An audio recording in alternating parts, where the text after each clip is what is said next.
প্রিয় দর্শক, সংসদ নির্বাচন যা 12ই ফেব্রুয়ারি অনুষ্ঠিত হবে, সেই উপলক্ষে জনগণের মনের কথা জানতে, জনগণের সচেতনতা কতটুকু নির্বাচন সম্পর্কে তা জানতে এবং জনগণ বিগত স্বৈরাচার আমলে কতটুকু দুর্ভোগের মধ্যে ছিল তা জানাতে আমরা আমাদের একুশে পত্রিকা এবং একুশে টেলিভিশনের পক্ষ থেকে আছি আপনাদের সাথে। প্রথমে পরিচয় করে দেবে জনাব আব্দুল আওয়াল সাহেবের সাথে। উনি এই মিরপুর ইউনিয়নের 1 নম্বর ওয়ার্ডের মেম্বার ছিলেন এবং বর্তমান সুইপুর ইউনিয়ন বিএনপির সিনিয়র সহসভাপতি হিসেবে দায়িত্ব পালন করছেন। বিগত সরকারের আমলে ওনার বিরুদ্ধে 6টি মামলা হয়েছিল। উনি টানা 7 মাস জেল খেটেছেন অন্যায় ভাবে। পাশাপাশি আমাদের সাথে আরো অনেক মুরব্বী রয়েছেন, আমরা ওনাদের সাথে পরিচয় হবো। আগে জানবো ওনার দুঃখ কষ্টের কথা, কেমন একটা সময় পার করে ওনারা আসছেন। প্রিয় দর্শক, চলুন। জি, আমি মোহাম্মদ আব্দুল আওয়াল, সাবেক মেম্বার, বর্তমানে ফরিদপুর ইউনিয়ন বিএনপির সিনিয়র সভাপতি। আমার উপরে অনেক জুলুম নির্যাতন হয়েছে। দল বিএনপির জন্য সৃষ্টি হয়, তখন থেকে আমি বিএনপি করি। আমি ছাত্রদল করছি, যুবদল করছি, বর্তমানে বিএনপি করতে। আমি কোনো কারো যে বিশালের কারো কাছে হিংসা প্রশ্নিত হয় আর কারো ক্ষতি করি, এরকম কোনো কাজ আমি আমার জীবনে করি। তবে গত শেখ হাসিনার আমলে আমার নামে 6টি মামলা হয়েছে।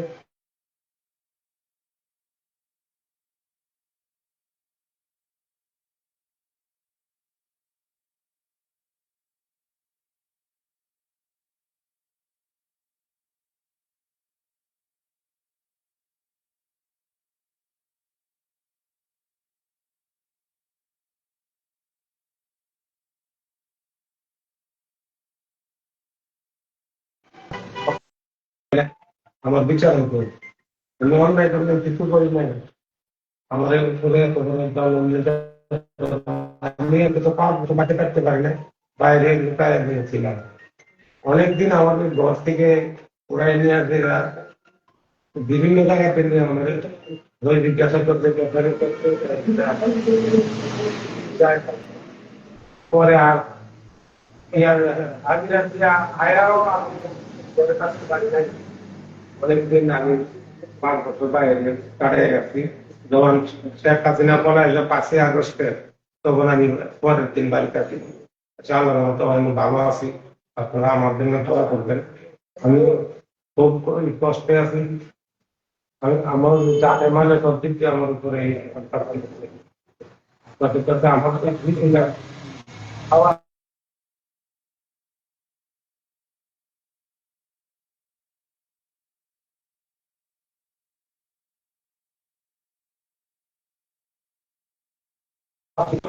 শুধু আব্দুল আওয়াল সাহেবেরই দুঃখে কষ্টের কথা নয়, এটি গোটা বাংলাদেশের লক্ষ লক্ষ মানুষ, দেশপ্রেমিক মানুষেরই কথা।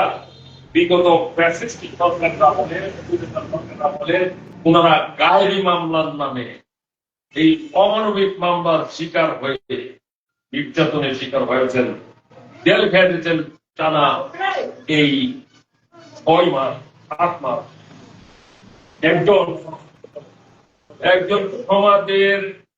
একজন সমাজের গণ্যমান্য ব্যক্তি, যাদের লক্ষ্য উদ্দেশ্য ছিল সমাজের অসহায় মানুষদের পাশে দাঁড়ানো, তাদের নিরাপত্তা দেওয়া এবং নিজেদের মূল্যায়নটাকে নিশ্চিত করা এবং অর্থনৈতিক উন্নতির দিকে মানুষকে ধাবিত করা, এই লক্ষ্য উদ্দেশ্য নিয়েই কিন্তু ওনারা কাজ করে আসছেন, জনপ্রতিনিধি হিসেবে কাজ করেছেন এবং ওনারা এই একটা রাজনৈতিক মতাদর্শে বিশ্বাস করে এই কাজগুলো করে আসছে। কিন্তু এই নিরাপত্তা চাওয়া, ন্যায্য মূল্যায়নটা চাওয়া এবং অর্থনৈতিক উন্নয়ন চাওয়া, এটাই কি ওনাদের অপরাধ? এই যে দেশের লক্ষ লক্ষ মানুষ এরকম ভাবে নির্যাতনের শিকার হয়েছে, এই নির্যাতন থেকে দেশের মানুষ মুক্তি চায়। এই মুক্তির জন্যই সামনে রয়েছে আমাদের 13তম জাতীয় সংসদ নির্বাচন। এই নির্বাচনকে নিয়ে কেমন প্রত্যাশা জনগণের, মানুষের, সাধারণ মানুষের আমরা জানবো। আমাদের সাথে রয়েছেন এক ভাই মিজানুর রহমান। এই যে সামনে নির্বাচন, এদিকে ছায়া, এই নির্বাচন নিয়ে আপনাদের কি প্রত্যাশা? নির্বাচন আসছে, নির্বাচন সুস্থ হয় আমরা চাই, ইনশাআল্লাহ আমরা পাই। কোনটি আপনার নামটা বলুন? জনাব শিশু মিয়া সাহেব, ওনার কাছ থেকে জানবো সামনে নির্বাচন নিয়ে ওনাদের কি প্রত্যাশা। মনে করেন নির্বাচন সুস্থভাবে হবে।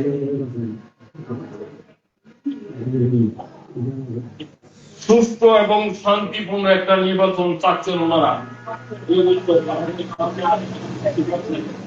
আমরা ওনার কাছ থেকে দুটি কথা জানবো। এই যে সামনে 12ই ফেব্রুয়ারি যে নির্বাচন, এই নির্বাচন নিয়ে আপনাদের কি প্রত্যাশা রয়েছে? আমরা চাইতেছি নির্বাচন সুষ্ঠু হোক, আমরা তো শান্তির মধ্যে ঘুরিতাম পারি, নির্বাচনের সুযোগ গুরুত্বপূর্ণ না হোক, গ্যাঞ্জাম না হোক, আমরা এটাই চাই।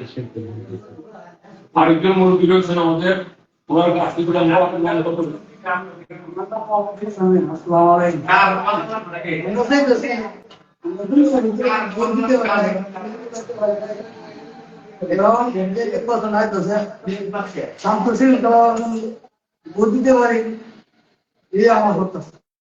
প্রিয় দর্শক, আরেকটি কথা আপনাদেরকে জানিয়ে রাখি এবং রাজনৈতিক দলের নেতৃবৃন্দ সহ প্রশাসনের দৃষ্টি আকর্ষণ করে আমরা বলতে চাচ্ছি, সেটা হলো এই দেশের এই খেটে খাওয়া মানুষ, পরিশ্রমী মানুষ, দেশপ্রেমিক মানুষ, ওনারা কিন্তু সুষ্ঠু শান্তিপ্রিয় নির্বাচন চাচ্ছেন। কিন্তু নির্বাচন কেন চাচ্ছেন, নির্বাচনকে নিয়ে ওনাদের কি প্রত্যাশা, নির্বাচনকে নিয়ে ওনাদের যে প্রত্যাশা, সেই প্রত্যাশাটি হলো সুস্পষ্ট ভাবে নিরাপত্তা, মূল্যায়ন এবং অর্থনৈতিক উন্নয়ন। সোজা সাপটা কথা, ওনারা নিরাপত্তা চান, ওনারা চান মূল্যায়ন, মর্যাদা, সম্মান, ওনারা চান অর্থনৈতিক উন্নয়ন। আবার আরেকটি সরকার গিয়ে ওনাদের উপর আবার সেই রকম হয়রানি শুরু করুক, এটা কিন্তু ওনারা চান না। এই নির্বাচন থেকে, এই হয়রানি থেকে মুক্তি পেতে ডক্টর মোহাম্মদ ইউনূসের নেতৃত্বে যে নির্বাচনটি হতে যাচ্ছে, আমরা প্রত্যাশা করব এর মাধ্যমে দেশের সার্বিক উন্নয়ন হবে এবং প্রকৃত পক্ষে দেশের অবহেলিত বঞ্চিত তাদের সম্মান, মর্যাদা এবং অর্থনৈতিক উন্নয়ন পাবে। আমাদের এই প্রত্যাশা, প্রিয় দর্শক, থাকুন আমাদের পাশে। ধন্যবাদ সবাইকে।